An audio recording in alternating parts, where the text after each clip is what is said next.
Plant పట్టించుకోలేదు, ambulance పట్టించుకోలేదు. ఆ రోజు నుంచి ఈ రోజుకి కూడా శిథిలావస్థ స్థాయిలో అవి ఉన్నటువంటి పరిస్థితికి వచ్చినాం అధ్యక్ష.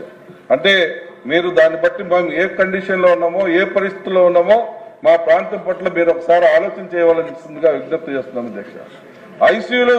ఐసీయూ సంబంధించిన డాక్టర్స్ అధ్యక్ష, కనీసం ఒక్క డాక్టర్ కూడా లేడు అధ్యక్ష. ఐసీయూ సంబంధించినటువంటి డాక్టర్ అంత పెద్ద హాస్పిటల్ అక్కడ పెట్టుకొని డాక్టర్ లేడు, మీరు ఒంగోలు పోండి, మీరు గుంటూరు పోండి, మీరు విజయవాడ పోండి అంటుంటే చాలా ప్రభుత్వానికి చెడ్డ పేరు వచ్చేటువంటి పరిస్థితి ఉంది అధ్యక్ష.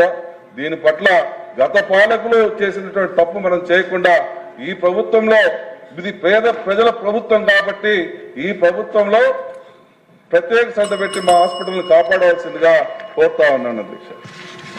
విజయ్ కుమార్ గారు.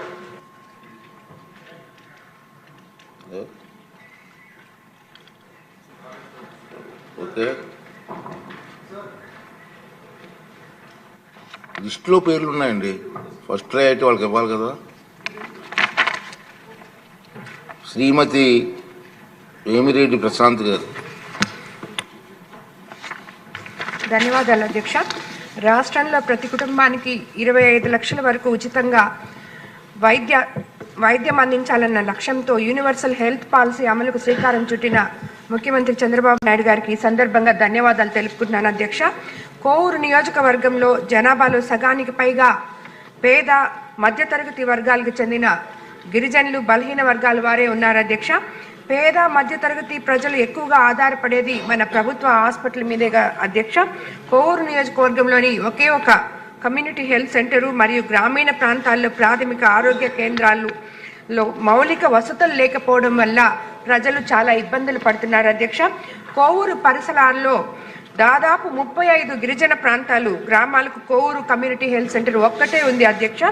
ఈ 30 పడకల కమ్యూనిటీ హెల్త్ని 100 పడకల ఏరియా హాస్పిటల్గా అప్గ్రేడ్ చేయవలసిందిగా మీ ద్వారా వైద్య ఆరోగ్య శాఖ మంత్రి గారికి విజ్ఞప్తి చేస్తున్నాను అధ్యక్ష. శిథిలావస్థకు చేరిన Kovur community health centre reconstruction చేసేందుకు మంత్రి గారికి ఆల్రెడీ ప్రతిపాదనలు పంపి ఉన్నాం అధ్యక్ష. అదేవిధంగా ఇటీవల గ్రేడ్ 2 మున్సిపాలిటీ హోదా పొందిన బుచ్చిరెడ్డిపాళెం కమ్యూనిటీ హెల్త్ సెంటర్ కూడా దాదాపు శిథిలావస్థలో ఉంది అధ్యక్ష. గైనకాలజీ వార్డు, పురుషులు, మహిళల వార్డు నిర్మాణానికి గాను 3,24,00,000తో ప్రతిపాదనతో మంత్రి గారికి పంపి ఉన్నాం అధ్యక్ష. పెరిగిన ప్రజా అవసరాల దృష్టిలో ఉంచుకొని బుచ్చిరెడ్డిపాళెం పట్టణ కమ్యూనిటీ హెల్త్ సెంటర్ మౌలిక సదుపాయాల నిధులు కేటాయించవలసిందిగా మీ ద్వారా మంత్రి గారిని కోరుకుంటున్నాను అధ్యక్ష. అలాగే మేము సిఎస్ఆర్ ఫండ్స్తో కూడా గౌరవ ముఖ్యమంత్రి చంద్రబాబు నాయుడు గారి స్ఫూర్తితో ఎంపీ వేమిరెడ్డి ప్రభాకర్ రెడ్డి గారి సహకారంతో పలు కంపెనీల నుంచి సిఎస్ఆర్ ఫండ్స్ తెచ్చి ఐఓసిఎల్ సహకారంతో 2,50,00,000 సిఎస్ఆర్ ఫండ్స్తో మైపాడు ప్రైమరీ హెల్త్ సెంటర్ని, అలాగే ఇంకొక సిఎస్ఆర్ ఫండ్స్ తోటి 1 కోటి రూపాయలతో ఇందుకూరుపేట హాస్పిటల్ని, ఇవన్నీ కూడా ఆల్రెడీ మేము చేస్తున్నాం అధ్యక్ష. అయినా కూడా పొడవలూరు పిహెచ్సి రీకన్స్ట్రక్షన్ కోసం 45 లక్షలతో ప్రతిపాదన పంపున్నాం అధ్యక్ష. ఇవన్నీ కూడా చేసిన దానివల్ల ఇవన్నీ ఒక ఎత్తు అయితే మన ప్రీతమ ముఖ్యమంత్రి గారు ఇస్తున్న సీఎం రిలీఫ్ ఫండ్స్ ద్వారా ఎంతో మందికి న్యాయం జరుగుతుంది అని చెప్పి వైద్య సేవలు అందుకున్న వాళ్ళకి, పేద ప్రజలకి ఎంతో న్యాయం జరుగుతుంది అధ్యక్ష. మా కాన్స్టిట్యున్సీలోనే ఇప్పటి వరకు ఆల్మోస్ట్ మొన్ననే 100 మందికి 1 కోటి రూపాయలతో చెక్కులు ఇవ్వడం జరిగింది అధ్యక్ష. కాబట్టి మా కాన్స్టిట్యున్సీలో హెల్త్ కోసం మంత్రి గారు కొంచెం సపోర్ట్ చేయాలని చెప్పి కోరుకుంటున్నాను అధ్యక్ష. ధన్యవాదాలు అధ్యక్ష. అశోక్ రెడ్డి గారు. Sorry brother.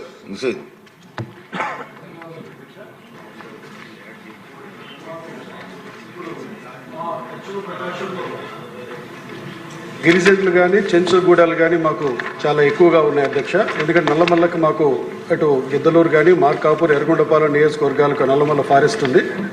ఈ ప్రాంతాలలో వాళ్ళకి ఏదైతే చెంచులు ఉన్నారో